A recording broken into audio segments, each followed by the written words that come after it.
Welcome my YouTube channel Rising Pakistan with Nadeem Awan. ردیف جوڑ کے حاضری ہو جاتی ہے. امید واسق ہے ہم مدینے جائیں گے, امید واسق ہے ہم مدینے جائیں گے, روزہ رسول پہ نعت سنائیں گے, قلب و روح کے خمیر میں نام محمد, مال کے کل مسجد نبوی ضرور بلائیں گے. امید واسق ہے ہم مدینے جائیں گے, روزہ رسول پہ نعت سنائیں گے, قلب و روح کے خمیر میں نام محمد, مال کے کل مسجد نبوی ضرور بلائیں گے. صادق و امی سے سدرۃ المنتہا تلک سیرت مصطفیٰ کے تذکرے ہم دہرائیں گے. طائف کی گلیوں میں رحمت عالم کا صبر, عاشقوں کو آپ جام کوثر پلائیں گے. کثرت درود تو ہے عشق کی منزل, آقا ضرور میرے خواب میں آئیں گے. ابن عبداللہ کی امت کے لیے دعائیں رب العلا رسول عربی سے ملائیں گے. کرو عہد اے ساتھیو نبی کی خاطر, نفرت کی دیواریں ہم گرائیں گے. غرق ہو جاؤ محبت احمد مجتبیٰ میں, حبیب خدا انشاءاللہ شفاعت کرائیں گے. امید واسق ہے ہم مدینے جائیں گے, روزہ رسول پہ نعت سنائیں گے. چند گزارشات پکی دوبارہ نہیں آتے تو برفعنا لک ذکرک, جن نے اللہ کے پیارے محبوب کا ذکر بلند ہوتا ہے, جو ان کے اللہ کے پیارے محبوب کے تذکرے کی محفلیں سجاتے ہیں, ان کے گھروں میں فرشتے آتے ہیں اور وہ رسول اللہ کے ساتھ ہوں گے قیامت والے دن. دوسرا آپ نے فرمایا اللہ دینے والا ہے, میں تقسیم کروں. اور تیسرا قرآن میں اللہ کہہ رہے کہ پست رکھو اپنی آواز بھی میرے محبوب سے. اس کے بعد کیا گنجائش رہ جاتی کہ اپنی آواز بھی اس میرے محبوب سے آہستہ رکھو. یہ محبت کی انتہا ہے. اور جب ہم زمین میلی نہیں ہوتی, زمن میلا نہیں ہوتا, محمد کے دیوانوں کا کفن میلا نہیں ہوتا. زمین و زمان تمہارے لیے, مکین و مکان تمہارے لیے, چنین و چنا تمہارے لیے, بنے دو جہاں تمہارے لیے. ہم آئے جہاں تمہارے لیے, اٹھیں گے وہاں تمہارے لیے. دہن میں زبان تمہارے لیے, بدن میں جان تمہارے لیے. رسول پاک نے فرمایا تھا لا یؤمن احدکم حتی اکون احب اللہ احب الیہ من ولدہ وولدہ والناس اجمعین. تم میں سے اس وقت تک کوئی مومن نہیں ہو سکتا جب تک میں اسے اس کے والدین, اولاد اور سب انسانوں سے زیادہ محبوب نہ ہو. یہ پکی گارنٹی ہے کہ جب تک اللہ کے حبیب کو آپ محبوب نہیں بنائیں گے, آپ کی اگلی منزلیں آسان نہیں ہوں گی. وَمَا أَرْسَلْنَاكَ إِلَّا رَحْمَةً لِّلْعَالَمِينَ, ہم نے آپ کو دو جہانوں کے لیے رحمت بنا کر بھیجا. صرف اس آیت کی تشریح میں جائیے, آپ کی ذات, آپ کا پیغام, ہدایت, آپ کا عطا کردہ دین, آپ کا نظام عدل پوری انسانیت کے لیے رحمت ہے.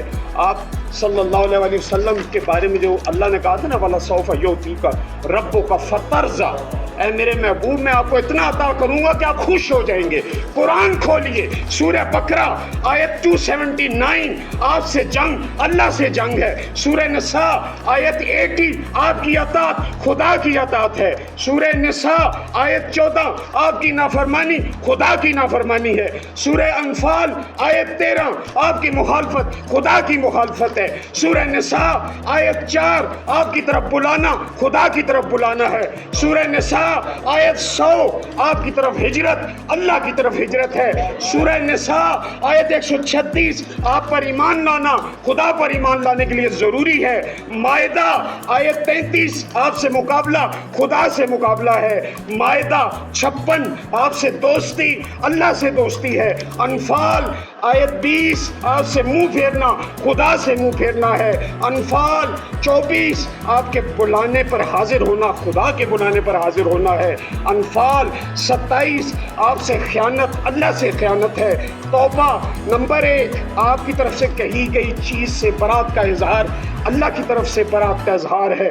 توبہ 7 آپ سے معاہدہ خدا سے معاہدہ ہے. توبہ 24 آپ کی محبت خدا کی محبت ہے.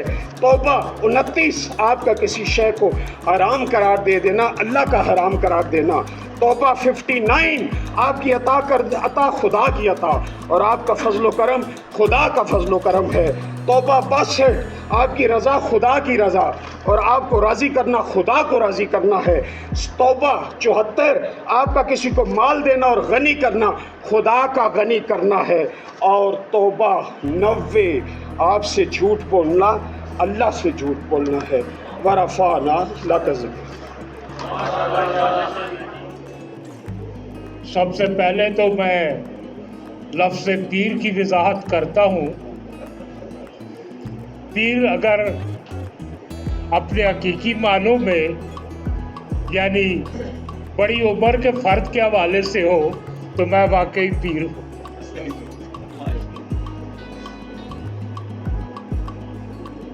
آج بڑی خوبصورت محفل سجی ہوئی تھی اور ابھی میں جناب عمر فاروق صاحب اور توفیق صاحب کا پرمغز باتیں سن رہا تھا تو میرے ذہن میں یہ خیال آیا کہ آج مجھے اپنا وقت جو ہے وہ پیر سعید نقشبندی صاحب کے لیے وقف کر دینا چاہیے، کیونکہ جو دل کی باتیں میں کرنا چاہتا تھا وہ بڑی حد تک ہو چکی.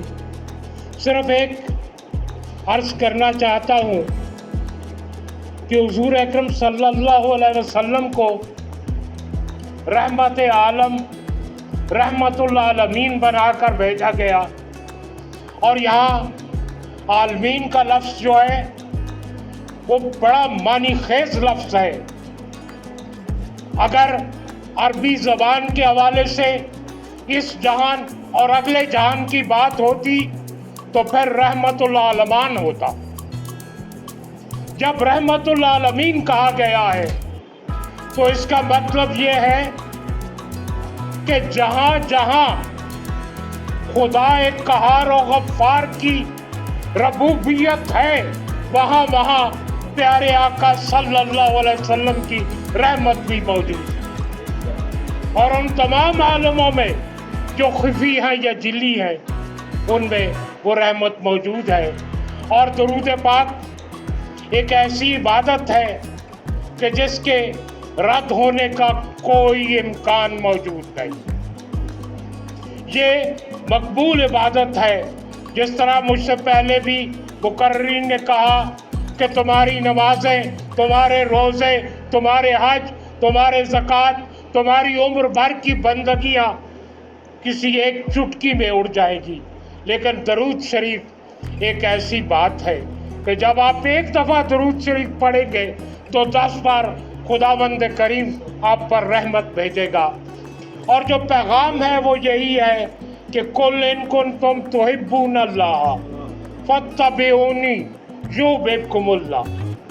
اے محبوب ان سے کہہ دو جو دعوی محبت خدا رکھتے ہیں، جو دعوی محبت رب العالمین کرتے ہیں، کہ آؤ اور میری پیروی کرو، میری اتباع کرو. اور جب تم میری اتباع کرو گے تو پھر خداوند کریم خالق کائنات تمہیں اپنی محبتوں کا سزاوار بنا دے گا اور اپنی محبتیں تم پر نچھاور کر دے گا. اور آج بھی بات یہی ہے کہ اگر ہم دنیا میں بددیانتی کے حوالے سے نمبر 1 جا رہے ہیں تو اس کی وجہ یہ ہے کہ حضور اکرم صلی اللہ علیہ وسلم کے اسوہ حسنہ کی جو ہے اتباع ہم نہیں کرتے ہیں، پیروی نہیں کرتے ہیں.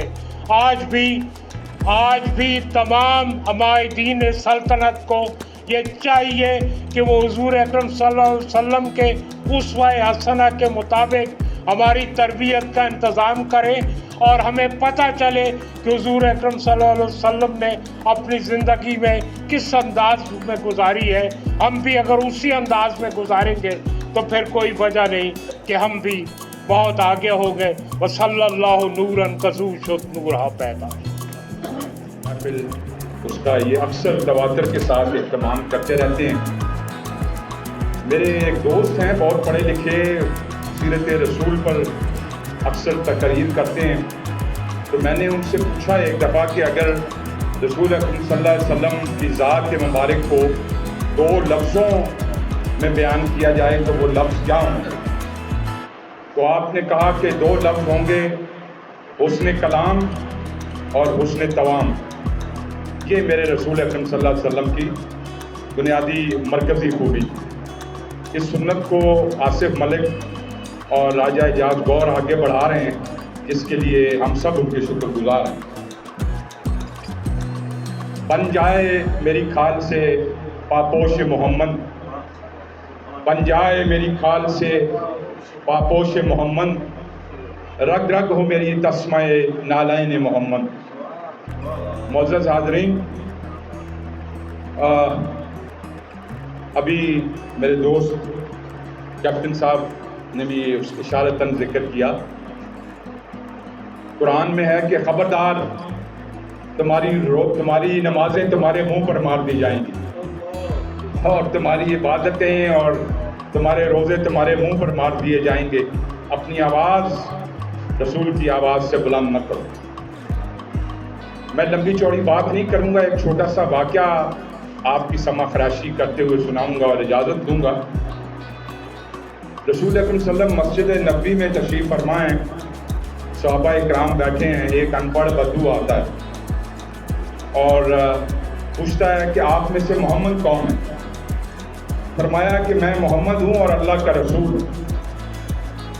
صحرا سے آیا وہ بدو پوچھنے لگا، میں محمد آپ سے یہ پوچھنا چاہتا ہوں کہ مرنے کے بعد میرا حساب کون لے گا؟ رسول اکرم صلی اللہ علیہ وسلم نے کہا کہ تیرا حساب تیرا رب لے گا۔ اس پر وہ بدو کہکا لگا کر ہنسا اور وہاں سے چل دیا۔ صحابہ نے پوچھا کہ یا رسول اللہ، آپ سے ایک سوال پوچھا، آپ نے جواب دیا، یہ شخص ہنسا کیوں؟ آپ نے فرمایا کہ مجھے بھی نہیں پتا، ذرا اس کو بلا کے لاؤ۔ صحابی گئے اور اس شخص کو واپس بلایا گیا تو اس سے اللہ کے رسول نے پوچھا کہ تو نے مجھ سے پوچھا تھا کہ میرا حساب کون لے گا؟ تو میں نے کہا کہ تیرا حساب تیرا رب لے گا۔ اس پہ تم ہنسے کیوں اور ہنس کے چل کیوں دیے؟ وہ ان پڑھ بدو جو کسی کالج یونیورسٹی کا پڑھا ہوا نہیں تھا، اس کے ایمان کی گفتگی ملاحظہ فرمائیے۔ اس نے کہا، اے محمد، میں نے زندگی میں دیکھا ہے کہ اگر میرا واسطہ کسی عالی ظرف انسان سے پڑا، میرا حساب کسی عالی ظرف انسان نے لیا تو ہمیشہ بہت آسان حساب۔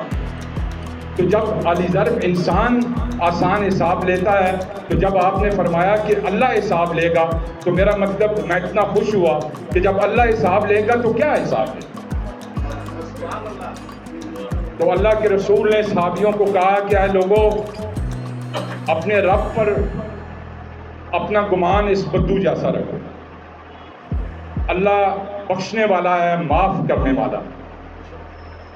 یہ جو ہمارے مولوی حضرات اللہ تعالیٰ کا جو جبار اور قہار کا روپ ہمیں دکھاتے ہیں، معاملات اس سے بالکل برعکس ہیں۔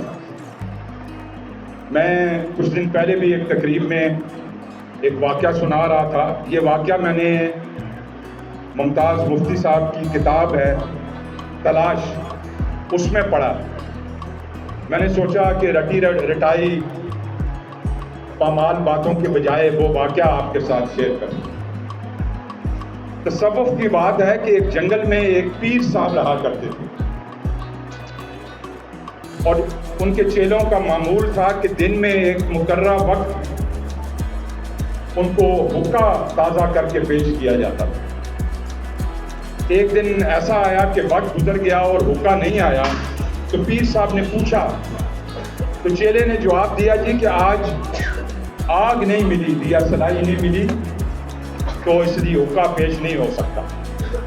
پیر صاحب جلال میں آ گئے، انہوں نے کہا کہ یہ میرا مسئلہ نہیں ہے، مجھے حقہ چاہیے، آگ بھلے جہنم سے لے کر آؤ۔